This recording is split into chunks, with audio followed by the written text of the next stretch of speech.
Israel एक ऐसी धरती जिसने विकास देखा है, तरक्की देखी है, जमीन से लेकर आसमान तक यहूदियों को परचम लहराते देखा है। इजराइल का पवित्र शहर यरूशलेम एक ऐसी धरती जिसे कुदरत ने बेइंतहा खूबसूरती की नेमत सौंपी है। तो इंसान ने इस धरती को आस्था से सींचा है। ये धरती का वो टुकड़ा है जहां 4 मजहबों की महक मिलती है, अलग अलग धर्मों के तीर्थ स्थल मिलते हैं। यहाँ पग पग पर प्रभु यीशु की पीड़ा बिखरी पड़ी है। ईसा मसीह को क्रूसिफाई करने के निशान मिलते हैं। यहाँ के कण कण में यहूदी समुदाय का इतिहास मिलता है। इजराइल की राजधानी जेरूसलम के पुराने शहर में जब आप कदम रखते हैं तो एक अलग अनुभूति होती है, क्योंकि यहाँ चप्पे चप्पे में इतिहास बिखरा पड़ा दिखाई देता है। हम आपको बताना चाहते हैं, ये जो पुराना शहर है इसकी स्थापना आज से तकरीबन 3000 साल पहले की गई थी राजा डेविड के द्वारा। यहूदियों को यहाँ इस जगह पर लेकर आए थे मोसेस, और उन्होंने ये जगह बताई थी जो कि प्रॉमिस्ड लैंड के तौर पर उनके सामने रखी गई थी भगवान के द्वारा। और 3000 साल से यहाँ पर यहूदी रह रहे हैं। उसके साथ साथ क्रिश्चियनिटी यानी कि ईसाई धर्म की स्थापना भी एक तरह से यहीं हुई, क्योंकि ईसा मसीह को यहीं पर सूली पर लटकाया गया था। और साथ ही साथ अगर आप इस्लाम की बात करें तो सबसे तीसरा पवित्र स्थल भी यहीं इसी कॉम्प्लेक्स के अंदर मौजूद है। यानी कि 1 वर्ग किलोमीटर के भीतर दुनिया के 3 बड़े धर्म यहूदी, इस्लाम और ईसाई धर्म के सबसे महत्वपूर्ण जगह यहाँ पर मौजूद है, और 3000 साल का इतिहास यहाँ पर है। ये जो दीवार आप देख रहे हैं, ये दीवार दरअसल पूरे 1 वर्ग किलोमीटर के इस एरिया को घेरती है, और तकरीबन 1500 ईस्वी में इस दीवार को राजा सुलेमान ने बनवाया था। हम जाफा गेट पर हैं। आइए आपको लेकर चलते हैं पुराने शहर की यात्रा पर, एक पत्रकार के तौर पर नहीं बल्कि एक पर्यटक के तौर पर। इजराइल ने अपने इस शहर में यहूदियों का इतिहास समेट रखा है, हजारों साल पुरानी संस्कृति समेट रखी है, जिसमें सबसे पहले मिलती है किंग डेविड की निशानी, जिन्होंने एक समुदाय को ठोस जमीन देने की कोशिश की। अभी जो आप अपने स्क्रीन पर तस्वीर देख रहे हैं, ये किंग डेविड के टूम और साथ ही साथ उनके म्यूजियम की तस्वीरें हैं। किंग डेविड की बड़ी अहम भूमिका आप इजराइल की इतिहास में देख सकते हैं, और ख़ास करके यहूदी इतिहास में किंग डेविड की एक अलग ही जगह है। जाफा गेट से जैसे ही आप अंदर पहुँचे, आपको राजा डेविड का ये पुराना किला दिखाई देता है, जो अपने आप में इतिहास की एक इमारत से कम नहीं है। करीबन 3000 साल पहले इस इमारत को बनाया गया था, और आज भी जब आप इसे देखें तो ये जस का तस दिखाई देता है। यहीं पर राजा डेविड को दफनाया गया था। और अगर आप जेरूसलम के इतिहास को देखें तो राजा डेविड के तमाम योगदान को आप नज़रअंदाज नहीं कर सकते, क्योंकि राजा डेविड ने यहाँ सारे साम्राज्य को एकत्रित किया था। यहाँ पर एक तरह से यहूदियों के रहने, उनके विकास की तमाम सुविधाओं को मुहैया कराया था। और सबसे बड़ी बात यह है कि राजा डेविड की अगुवाई में यरूशलेम एक नई ऊंचाई तक पहुँचा था। माना जाता है कि उस वक्त यरूशलेम व्यापार के नज़रिए से बहुत ही बड़ा और महत्वपूर्ण एरिया माना जाता था, क्षेत्र माना जाता था, और इसी की वजह से दुनिया भर से व्यापारी यहाँ आते थे। लोग यहाँ तिजारत के साथ साथ पूजा के लिए भी आते थे, और इस वजह से इस जगह की अहमियत कहीं ज़्यादा है। उसी यरूशलेम के ओल्ड सिटी में आगे बढ़ने पर तंग गलियाँ मिलती हैं, मानो हम बनारस में आ गए हों। लेकिन यही गलियाँ उन इबादत गाहों तक ले जाती हैं जहाँ पहुँचने का सपना करोड़ों नहीं अरबों लोगों के दिलों में होती है। इन गलियों को देखकर जेरूसलम की आपको दरअसल बनारस की याद आ रही होगी। ऐसी ही तंग गलियां वहां पर भी हैं। दरअसल लगता है कि तमाम शहर जो बहुत पुराने हैं, कुछ ऐसी ही व्यवस्था हर शहर की रही है। ये तंग गलियां ही आपको उन तमाम धार्मिक स्थलों तक ले जाती हैं जहां आप वाकई में जाना चाहते हैं। एक पर्यटक के तौर पर जब आप इन दुकानों को देखते हैं और यहाँ लगी तमाम चीज़ों को देखते हैं तो मन बड़ा लुभावना सा हो जाता है। लोभ आता है कि भाई क्या क्या चीज़ें खरीदें और क्या ना खरीदें। लेकिन जेरूसलम के पुराने शहर में आने वाले लोग आमतौर पर धार्मिक प्रवृत्ति से आते हैं। अगर आप यहूदी हैं तो सबसे पहले आप वेलिंग वॉल पर जाएंगे और वहाँ पर पूजा करेंगे, अपने इष्ट देव को याद करेंगे। अगर आप मुसलमान हैं तो आपकी सबसे बड़ी प्राथमिकता होती है कि आप अल अस्क मस्जिद पहुँचें, वहाँ पर जाएं, नमाज अदा करें। और अगर आप ईसाई हैं तो आपकी सबसे बड़ी प्राथमिकता ये होती है कि आप उस जगह को देखें जहाँ ईसा मसीह को सूली पर चढ़ाया गया था और उसके बाद उनके पार्थिव शरीर को रखा गया था। कई जगहें हैं, कई प्राथमिकताएं हैं, अलग अलग धर्म हैं, अलग अलग रीतियां हैं। सबसे बड़ी बात यह है कि ये सारे धर्म एक साथ एक जगह मौजूद हैं और अगर आप चाहें तो सभी धर्मों का अनुभव, उनकी अनुभूति एक साथ कर सकते हैं और वाकई में मन तब कहता है सर्वधर्म संभव। इजराइल को अपने अतीत से कितना लगाव है, इस बात का अंदाज़ा इसी से लगा सकते हैं कि यहाँ इस खास सड़क पर लगे पत्थर 100-200 साल नहीं बल्कि हज़ारों साल पुराने हैं, जिन पर जाने कितने लोगों के कदमों के निशान दर्ज हैं। हज़ारों सालों के पदचाप दर्ज है, रोमन साम्राज्य की कदमताल दर्ज है। अभी हम आपको दिखाने जा रहे हैं दरअसल कैसे इतिहास जेरूसलम के पुराने शहर के चप्पे चप्पे में बसा हुआ है। यहाँ पर लिखा हुआ है, the paving stones in this section are part of the street pavement dating from the end of the Roman period 3rd to 4th century AD। जरा सोचिए, आज से तकरीबन 1700 साल पहले इन पत्थरों का इस्तेमाल किया गया था यहाँ पर इस सड़क को बनाने के लिए और आज यही पत्थर आपको दिखाई देते हैं। आप क्या अंदाज़ा लगा सकते हैं कि ये पत्थर दरअसल 1700 साल पुराने हैं।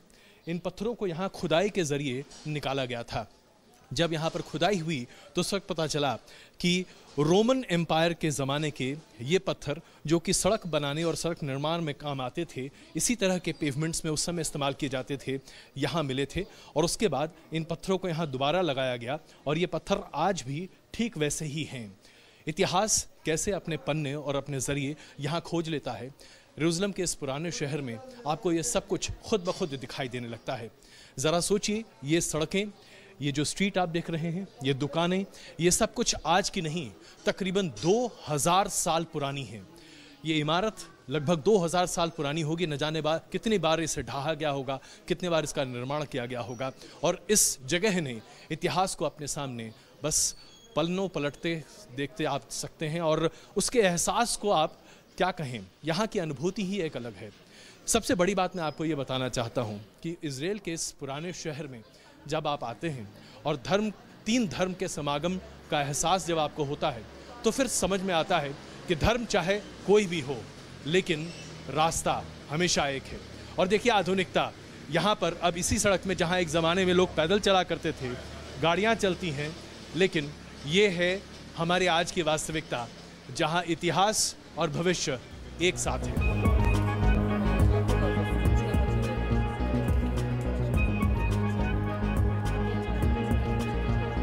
इन्हीं सड़कों से होकर ईसाई समुदाय का पवित्र रास्ता भी जाता है। कहते हैं कि यरूशलेम के फ्लैगलेशन से होली स्कल्पचर तक ईसा मसीह को क्रॉस पर ले जाया गया था। उस पूरे रास्ते को ईसाई पीड़ा का मार्ग मानते हैं और हर कदम पर दर्ज प्रभु की पीड़ा को महसूस किया करते हैं। इस रास्ते में एक छाप ऐसी मानी जाती है जिसे ईसा मसीह की हथेलियों की छाप कहा जाता है। ये रास्ता ईसाइयों के सबसे पवित्र गिरजाघर तक ले जाता है।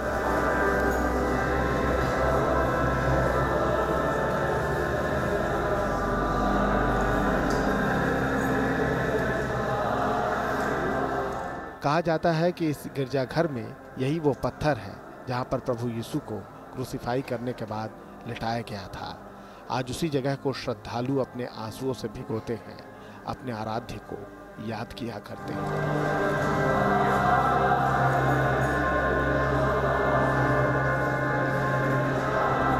इन सीढ़ियों को उतरने के साथ ही ऐसा लगता है कि रोमांच आपके पूरे शरीर में दौड़ने लगता है और वो इसलिए क्योंकि आज हम आपको दिखाने जा रहे हैं ईसाइयों की सबसे पवित्र जगह, वो जगह जहाँ पर ईसा मसीह को सूली पर लटकाया गया था और वहाँ पर उनकी मृत्यु के 200 साल बाद इस चर्च की स्थापना की गई थी।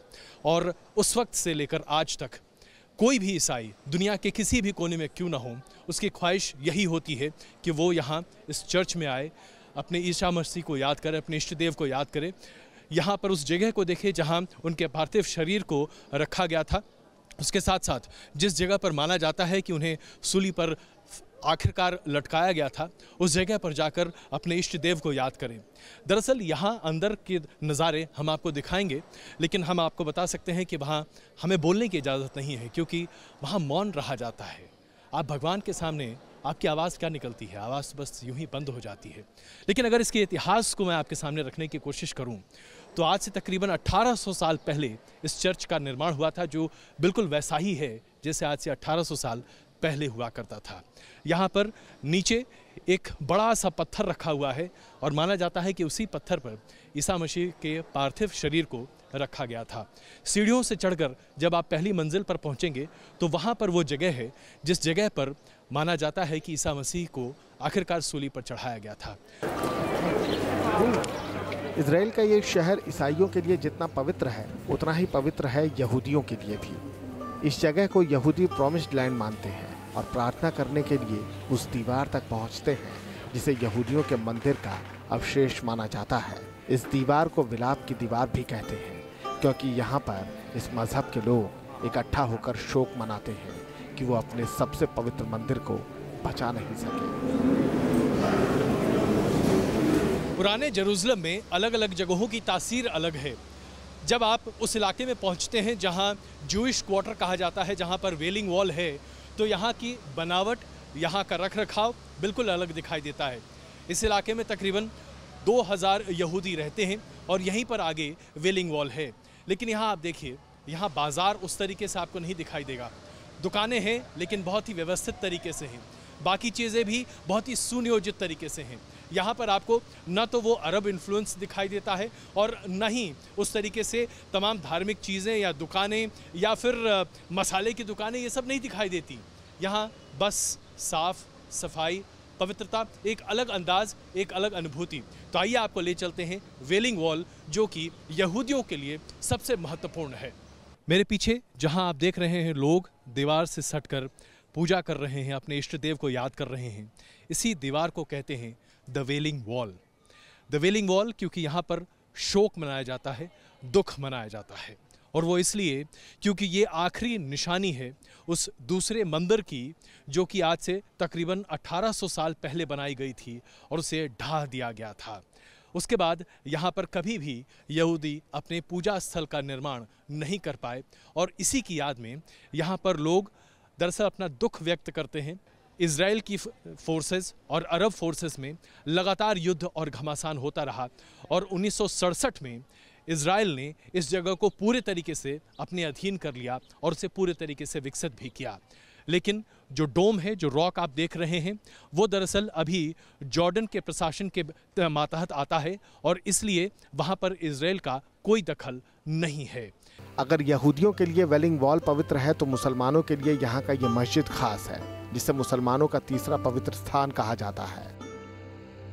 मेरे पीछे आप देख रहे हैं द डोम रॉक। जी हाँ, दरअसल ये मस्जिद नहीं है, लेकिन यहाँ पर वो पत्थर और उन पत्थरों के अवशेष रखे हुए हैं जिनका इस्तेमाल किया गया था यहूदियों के दूसरे मंदिर को, जो यहाँ पर वेस्टर्न वॉल की पैरामीटर के पास उसकी जो इमारत थी उसे ढाहने में।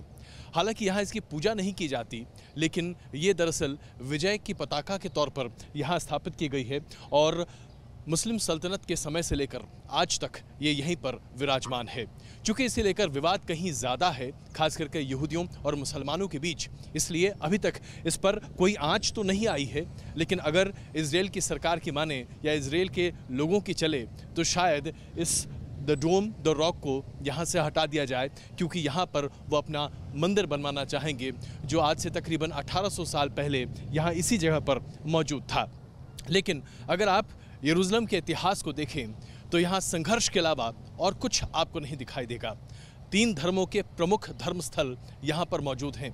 इसके बावजूद संघर्ष जिस तरह से यहाँ दिखाई दिया और लगातार निरंतर दिखाई दिया, आज भी संघर्षपूर्ण माहौल है यरूशलेम में, क्योंकि ईस्ट यरूशलेम पर पैलेस्टाइन अपना दावा रखता है जबकि पूरे यरूशलेम पर इजराइल अपना दावा रखता है। ये प्रदर्शित करता है कि जहाँ सभी धर्म शांति को आगे बढ़ाने की बात कर रहे थे, वहीं पर धर्म के नाम पर आज विवाद और झगड़े बड़े आम हैं। मेरे पीछे आप देख रहे हैं द वेलिंग वॉल, जो कि यहूदियों के लिए सबसे महत्वपूर्ण और सबसे पवित्र जगह है जहां वो पूजा करते हैं। और ठीक उसी से सटा हुआ ये देखिए अल अस्क मस्जिद। मुसलमानों के लिए ये पृथ्वी पर तीसरी सबसे पवित्र जगह है।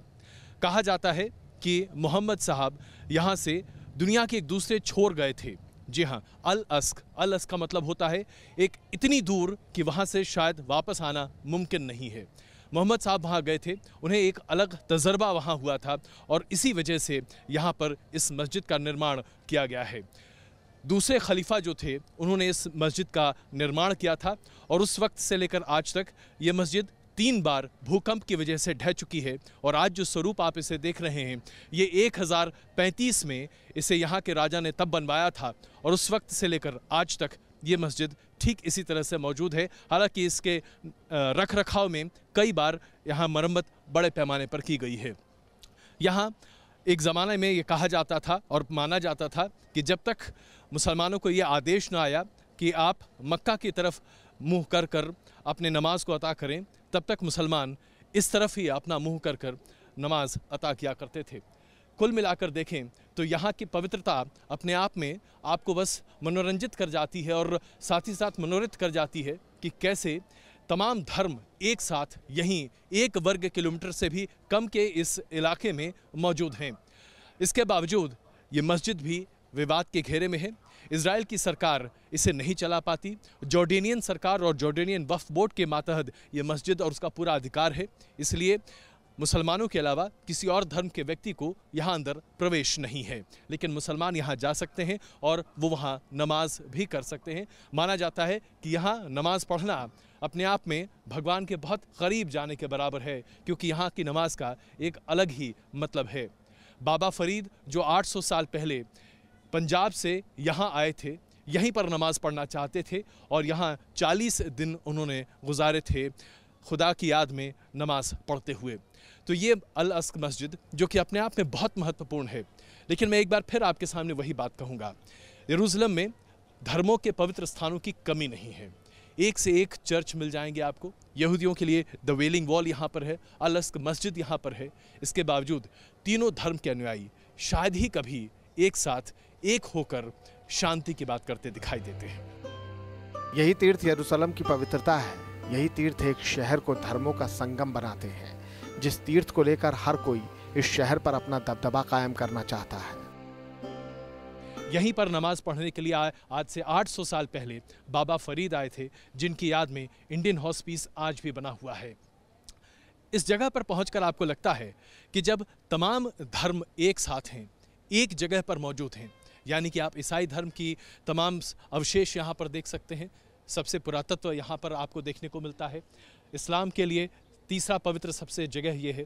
यहूदियों के लिए ये दीवार सबसे ज़्यादा महत्वपूर्ण और पवित्र है।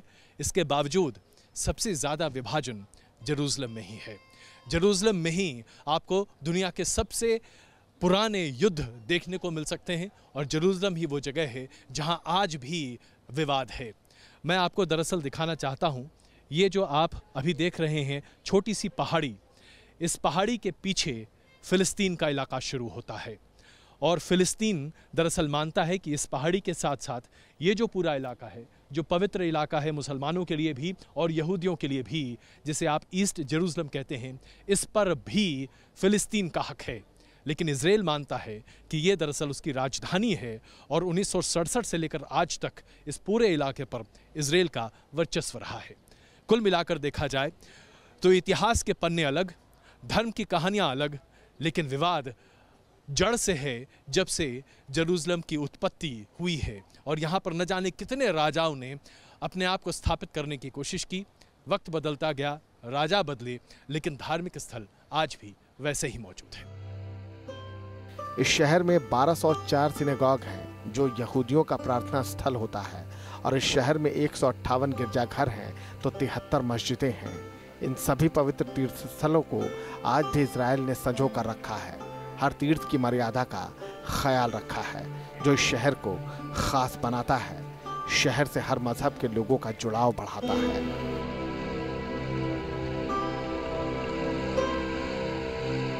यरूशलेम की धार्मिकता अपनी जगह है, लेकिन पर्यटन के नज़रिए से अगर आप यरूशलेम पहुंचते हैं तो यहाँ आपके लिए ख़रीद फरोख्त के तमाम सामान मौजूद हैं। आप यहाँ दुनिया की कोई भी चीज़ जब चाहें तब खरीद सकते हैं, सब कुछ यहाँ उपलब्ध है। और सबसे बड़ी बात तो ये है कि यहाँ लोग बहुत जो आते हैं, यहाँ पर तकरीबन 1 करोड़ पर्यटक हर साल आते हैं और जाहिर सी बात है जब पर्यटक आते हैं तो अपने हिसाब से ख़रीदारी भी करते हैं। तरह तरह की दुकानें, तरह तरह के सामान, दुनिया भर के सामान यहाँ पर आपको मिल सकते हैं। सबसे बड़ी बात यह है कि यरूशलेम में जब आप आते हैं तो आपका पहला ध्येय तो जाहिर सी बात है धार्मिक स्थलों तक जाना होता है। उसके बाद पर्यटन के लिहाज से आप उन जगहों को समझना और परखना और उनकी सीख को अपनी ज़िंदगी में अमली जामा पहनाने की कोशिश करते हैं। लेकिन जब आप इस धरती पर आते हैं तो आप रूबरू होते हैं उस इतिहास से जो आज से तकरीबन 3000 साल पुराना है। और वो इतिहास के पन्ने पलट पलट कर हम अपने जीवन में कई बदलाव ला सकते हैं, उन बदलाव की अनुभूति भी कर सकते हैं। इसके अलावा जो यहाँ पर पर्यटक आते हैं, आप देखिए हर किसी के पास कोई ना कोई काम ज़रूर है। कोई ख़रीदारी कर रहा होता है, कोई यहाँ की यादें समेट कर अपने घर जाना चाहता है। इन यादों के साथ हम अपना सफ़र तो यहीं ख़त्म करते हैं, लेकिन आपको बस इतना कहे जाते हैं 3 धर्मों के लिए सबसे महत्वपूर्ण धर्मस्थली यरूशलेम, जो आज तमाम संघर्ष एक साथ झेल रहा है। अगर आज ये संघर्ष न होता, अगर आज यहाँ शांति होती, तो शायद ये जगह दुनिया को शांति का जो पैगाम देती, दुनिया में शायद ही कोई ऐसी जगह हो जो उसे दे पाए। कैमरामैन आरिफ खान के साथ अजय कुमार, यरूशलेम, इजराइल।